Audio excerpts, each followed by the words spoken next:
Peço a todos que então se mantenham no lado direito da pista e vamos acompanhando conforme a cena vai acontecendo, aí a gente vai conseguir transcorrer de forma normal. A paixão, a morte e a ressurreição de nosso Senhor Jesus Cristo.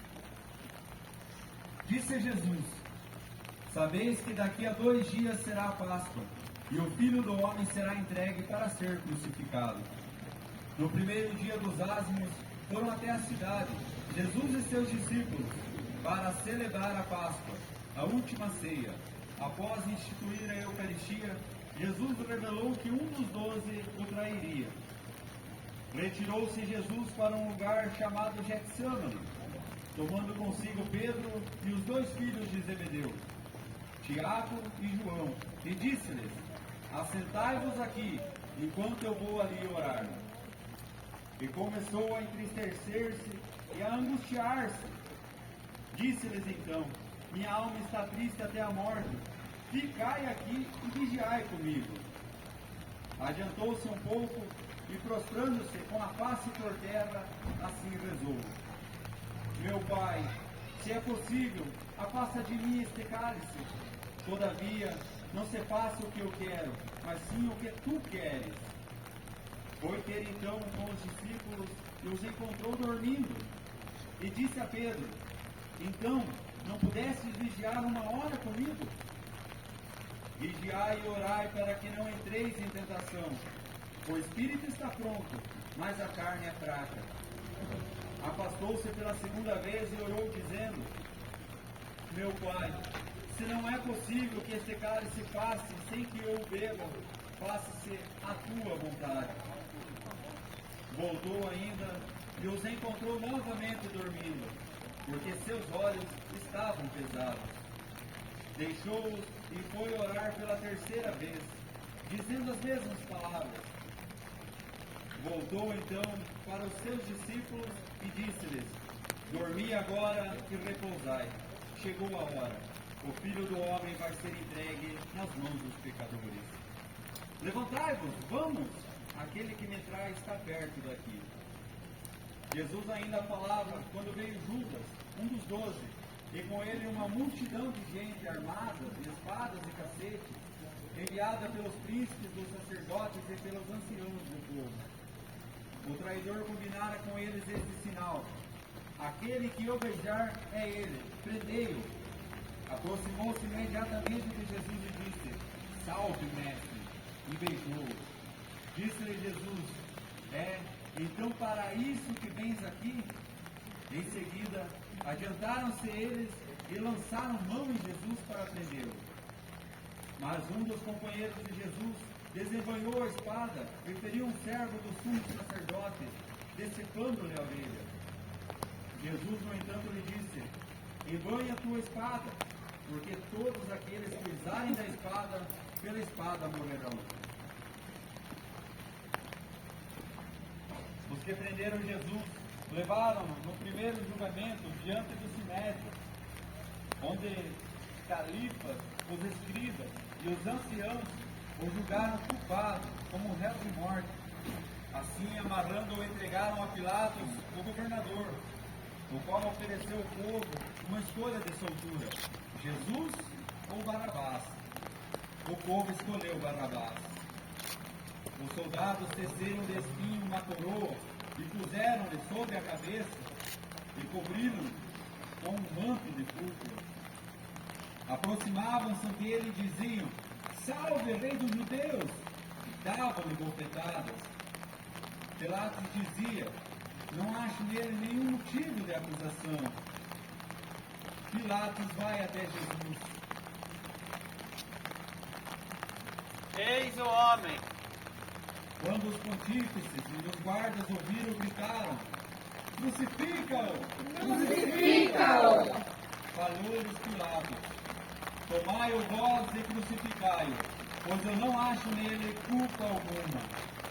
Responderam-lhe os judeus: nós temos uma lei, e segundo essa lei ele deve morrer, porque se declarou filho de Deus. Essas palavras impressionaram Pilatos. Desde então Pilatos procurava soltá-lo. Mas os judeus gritavam: se o soltares, não és amigo do imperador, porque todo o que se faz rei se declara contra o imperador. Ouvindo essas palavras, Pilatos viu que nada adiantava, mas que ao contrário, o tumulto crescia. Fez com que lhe trouxessem água, lavou as mãos diante do povo e disse: sou inocente do sangue deste homem, isto é lá convosco. E todo o povo respondeu: caia sobre nós o seu sangue e sobre nossos filhos. Libertou então Barrabás, mandou açoitar Jesus e o entregou para ser crucificado. Levaram então consigo Jesus. Ele próprio carregava a sua cruz para fora da cidade, em direção ao lugar chamado Calvário, em hebraico Gólgota. Era desprezado, era a escória da humanidade, homem das dores, experimentado nos sofrimentos, como aqueles diante dos quais se cobre o rosto. Era amaldiçoado e não faziam caso dele. Em verdade, ele tomou sobre si nossas enfermidades e carregou os nossos sofrimentos, e nós o reputávamos como castigado, ferido por Deus e humilhado.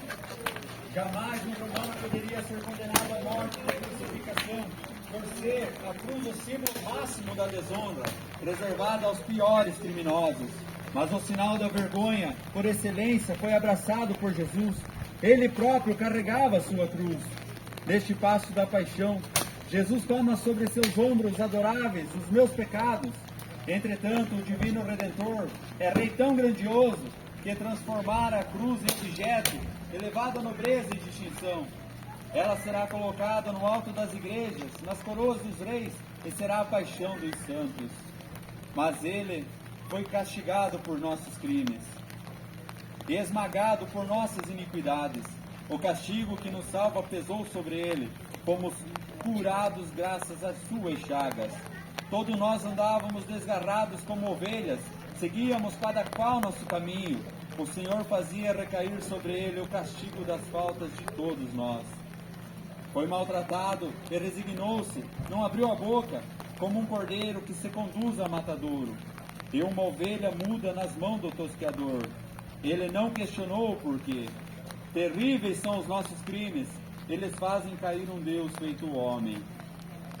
Ele bem poderia negar-se a continuar a sua via sacra, bastaria todo o ocorrido para justificar uma incapacidade de prosseguir, mas ele deseja ensinar-nos a nunca desanimar, a jamais desistir.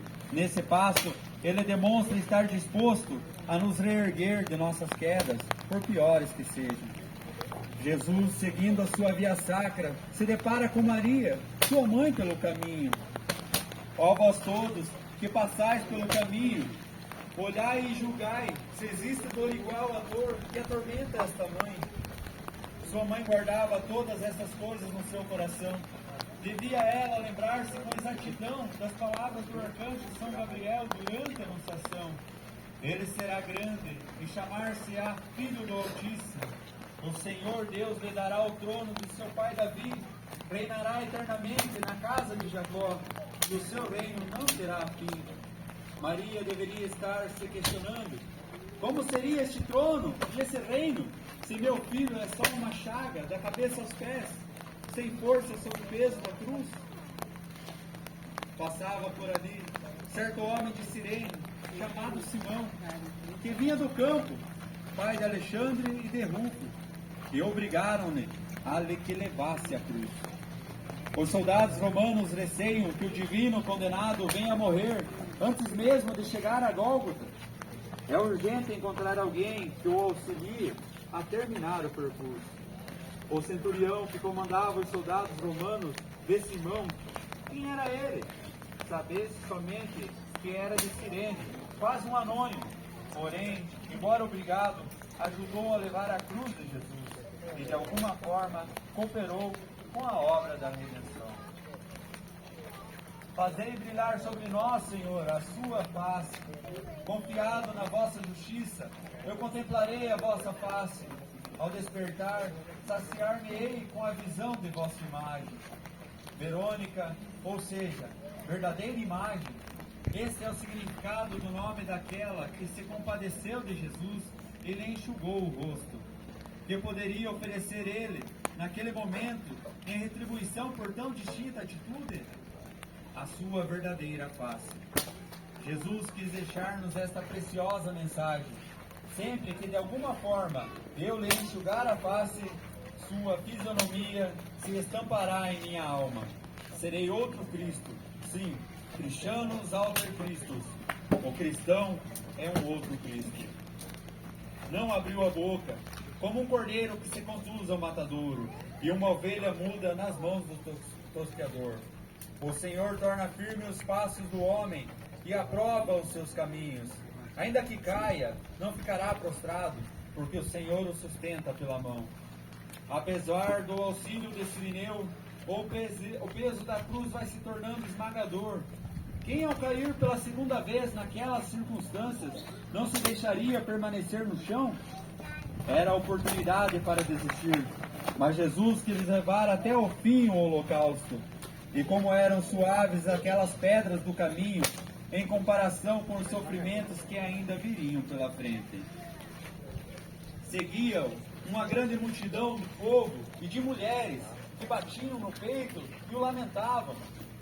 Voltando-se para elas, Jesus disse: Filhas de Jerusalém, não choreis sobre mim, mas chorai sobre vós mesmas e sobre os vossos filhos.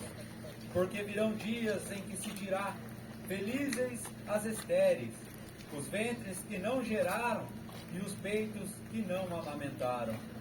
Jesus, embora mergulhado nos tormentos da paixão, caminhava para o triunfo no cumprimento de sua missão.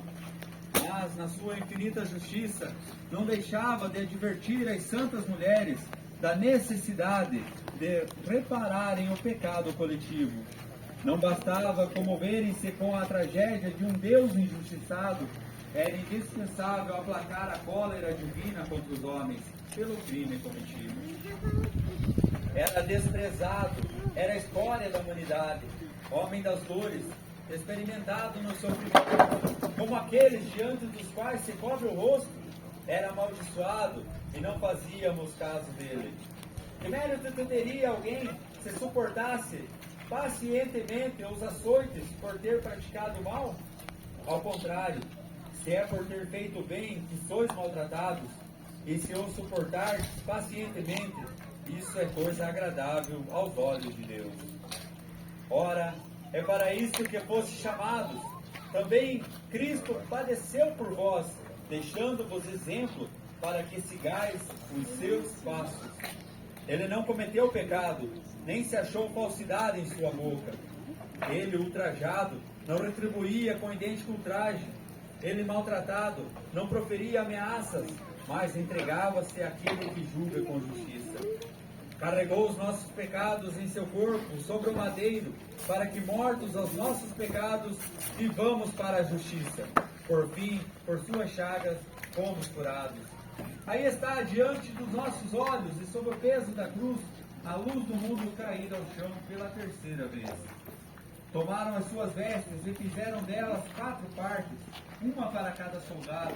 A túnica, porém, toda tecida de alto a baixo, não tinha costura. Disseram, pois, uns aos outros: não as rasguemos, mas deitemos sobre elas sorte, para ver de quem será. Assim se cumpria a Escritura: repartiram entre si as minhas vestes e deitaram sorte sobre a minha túnica. Isso fizeram os soldados. Quem poderia imaginar tão grande humilhação? Jesus, o próprio Criador do pudor, é despojado de suas vestes diante de todo o povo. 4 são os cantos da terra, e em 4 se repartem os seus pertences. É um belíssimo símbolo da expansão das mais altas das obras de Jesus, a Santa Igreja, que tomará conta de toda a extensão do mundo. Eram conduzidos ao mesmo tempo os 2 malfeitores para serem mortos com Jesus. Chegaram ao lugar chamado Calvário, ali o crucificaram.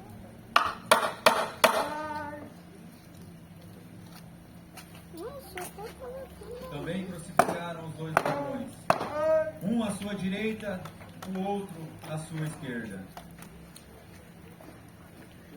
Por cima de sua cabeça pendia esta inscrição: Este é o Rei dos Judeus.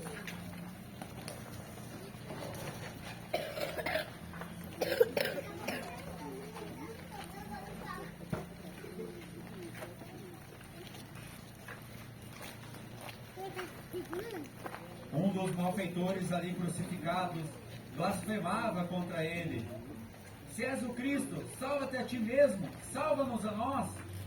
Mas o outro o repreendeu: Nem sequer temes a Deus, tu que sofres no mesmo suplício? Para nós, isto é justo. Recebemos o que merece os nossos crimes. Mas este não fez mal algum. E acrescentou: Jesus, lembra-te de mim quando tiveres entrado no teu reino. Jesus respondeu-lhe: Em verdade te digo, hoje estarás comigo no paraíso. Pai! Por que me abandonaste?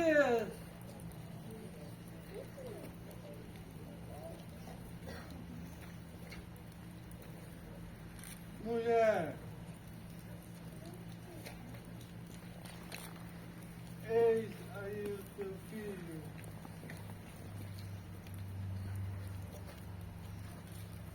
Filho, eis aí a tua mãe. E dessa hora em diante, o discípulo a recebeu como sua mãe.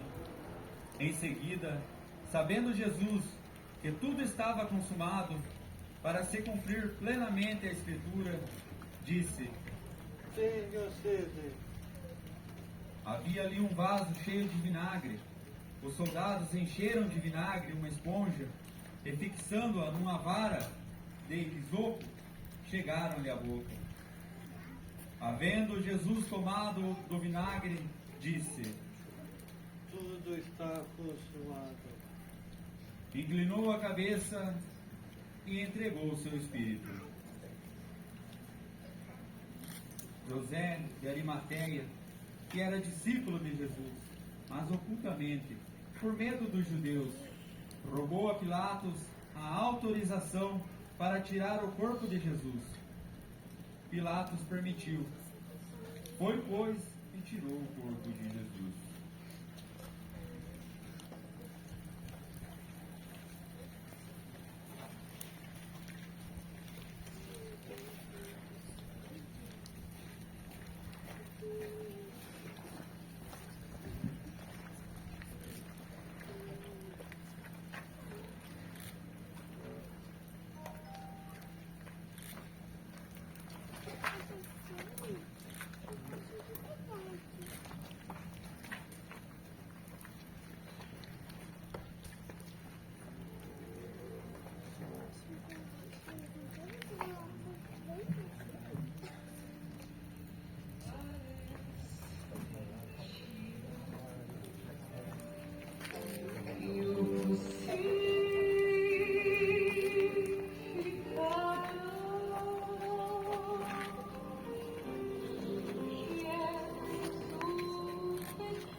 ao teu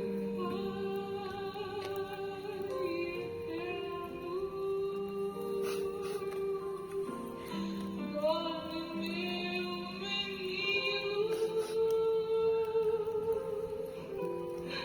dorme, meu Jesus,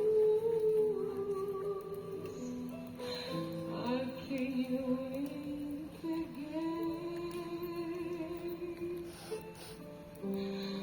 todo meu carinho, como em Nazaré,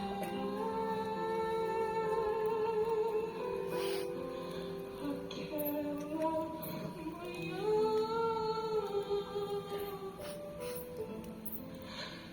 Eis aqui sua serva. Eis aqui tua escrava.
No primeiro dia que se seguia ao sábado, Maria Madalena foi ao sepulcro de manhã cedo, quando ainda estava escuro.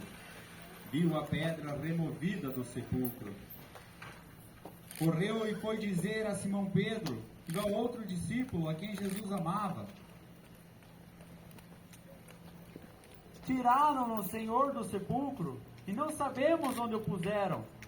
Saiu então Pedro com aquele outro discípulo e foram ao sepulcro. Corriam juntos, mas aquele outro discípulo correu mais depressa do que Pedro e chegou primeiro ao sepulcro. Inclinou-se e viu lá os panos no chão, mas não entrou. Chegou Simão Pedro, que o seguia, entrou no sepulcro e viu os panos postos no chão. Viu também o sudário, que estivera sobre a cabeça de Jesus. Não estava, porém, com os panos, mas enrolado num lugar à parte. Então entrou também o discípulo que havia chegado primeiro ao sepulcro, viu e creu. Em verdade, ainda não haviam entendido a Escritura, segundo a qual Jesus devia ressuscitar dentre os mortos. Os discípulos então voltaram para as suas casas.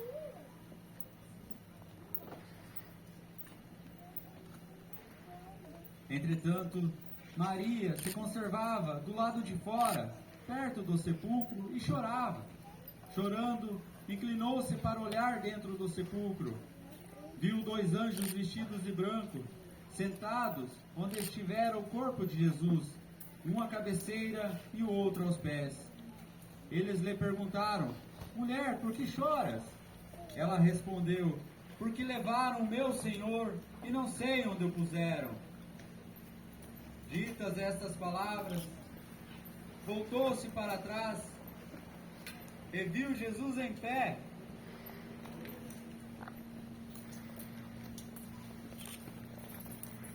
Mas ela não o reconheceu.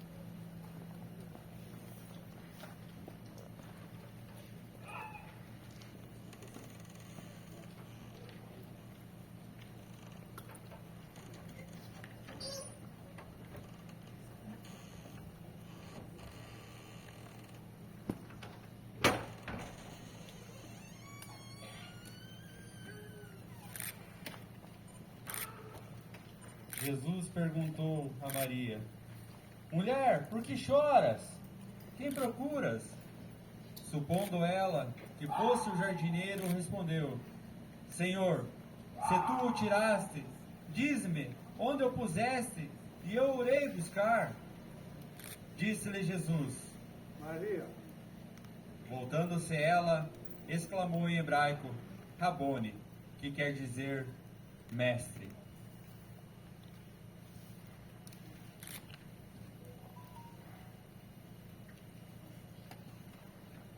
Porque ele vive, eu posso perdoar.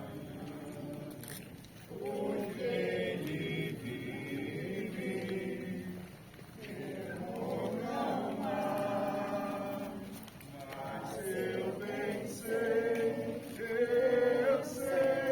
que a minha vida está nas mãos meu Jesus, vivo estás, porque Ele vive, eu posso crer no amanhã, porque Ele vive, temor não há, mas eu bem sei, eu sei que a minha vida está nas mãos do meu Jesus, que vivo estás.